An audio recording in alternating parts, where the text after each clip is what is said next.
Good morning, everyone. Bonjour from Edmonton, Alberta. And we are here with a fellow entrepreneur, actually an inspiring entrepreneur, should I say, Mr. Nelson Rodriguez, CEO of KCENJP. Good morning po. How are you, Sir Nelson? Good morning. I'm well, thank you. Thank you very much for agreeing to be interviewed on Home Away from Home You're welcome. My pleasure. and showing us your home away from home. Where are you from in the Philippines? I was born in Quezon City but grew up in Marikina. Fellow Metro Manila, Manileño here, Mariqueño. All right. How did you start your business? Of course, let's start with the first business. Edo Japan.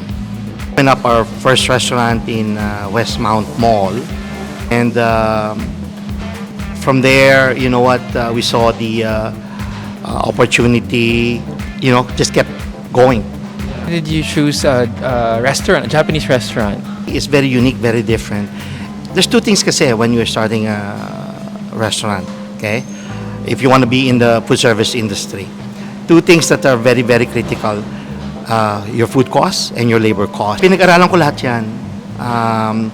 Iba-ibang brands, they serve their food, the way they cook their food, the clientele nila is with Edo kasi there's no pre-cooking kasi. Everything is made fresh to order. Control mo ang food cost mo. It's very critical in the food service industry if you want, for example, restaurant. Be very mindful of those two things. 22 years na. Yeah, 22 years na in business. Yeah. In the company, there's different divisions. Travel division. We operate the biggest Filipino travel company in Canada. And under the food service division, we operate a number of brands, not just Edo Japan. There's the real estate division, remittance and insurance division. KCENJP. Yung story behind the name, ayan. Yung KCNJP is actually initials ng family ko. So, KC, Kathleen Chatrin, to my two daughters. EN, Estrella Nelson. Estrella is my wife. And yung JP is my son, Justin, and my mom, Purification. The holding company. And under that holding company is the different divisions na. Now, under the food service division, of course, we operate master franchisee for Canada ng Potato Corner from the Philippines. Dinala namin dito. We are the biggest Edo Japan franchisee in the country. We also operate OPA, Cha Time, and other brands. Ako kasi, what I do is put pressure on myself. Probably it's not for everybody, but for me kasi, I put pressure on myself. How do I do that? By people that are close to me, for example, friends, family, I would tell them, you know what, I'm going to open this. I'm going to bring this over to Canada. Those people who don't know me will think, yabang lang yun, puro hangin. Ito na naman, nagyayabang na naman. But because I said it to you, now I'm putting pressure on myself to do it. Kasi if it's just talk, then yabang lang yan. Okay? But kung ginawa mo, then that's totally different. What other advice and tips naman would you like to give people who want to start their own business? Okay, first and foremost, due diligence. Like I said, every business has a risk, but you can lessen that through research, through education. You have to really do your homework. Para sa akin kasi, look into something, kailangan ng tao. For example, we have the food service division. Pagkain, right?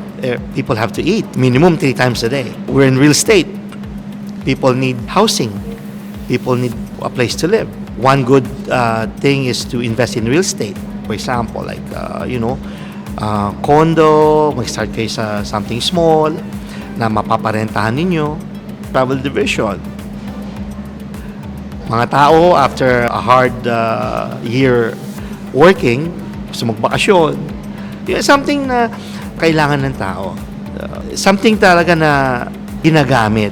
So, kami kasi doon kami nag-focus. Finding good workers, partners, very critical. Kayong matakot mangutang, kasama yan. I mean, look at all these billionaires. They're not using their own money, right? They're using other people's money, which is going to banks. Intimidating in the beginning, Pero kasama yan. Once na nasa negosyo ka na, once na kumikita na, hindi mo pera yon. Don't consider all the income as your money. Gastos dito, gastos doon. No. Live still within your means. Tatrabaho ka lang, you're still working for somebody else. Don't treat the business as your piggy bank. Palaguin mo muna yung negosyo mo. Don't have to buy those expensive cars right away. Pag sobra-sobra na, don't show off. Some of the biggest mistake na mga one-time millionaire, billionaires. Natangay kagad sila. Companies making so much money, but they have to understand at the end of the year, it's not all income kasi, right? You have responsibility to your employees, paying them on time. Lenders, kung nangutang ka sa bangko, to your landlord, yung mga renta mo, and your suppliers, right? Unahin mo sila. Unahin mo yung negosyo before you. Reinvest in the company. And that's where you're going to see growth, pakalaki, influence, impact, and social media.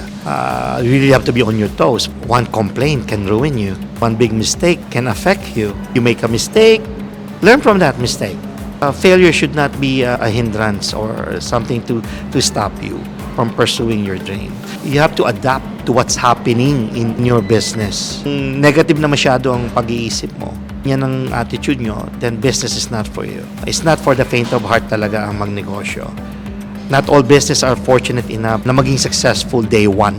Thank you very much, Sir Nelson. Congratulations also for the continued success. Keep your chin up, head up. Continue what you think is the right thing. Kuhanan ninyo yung you think mali. And I think you will find success. We'll see you guys. I hope you enjoyed the kwentuhan. And yes, we'll see you in your home away from home. Thank you, everyone.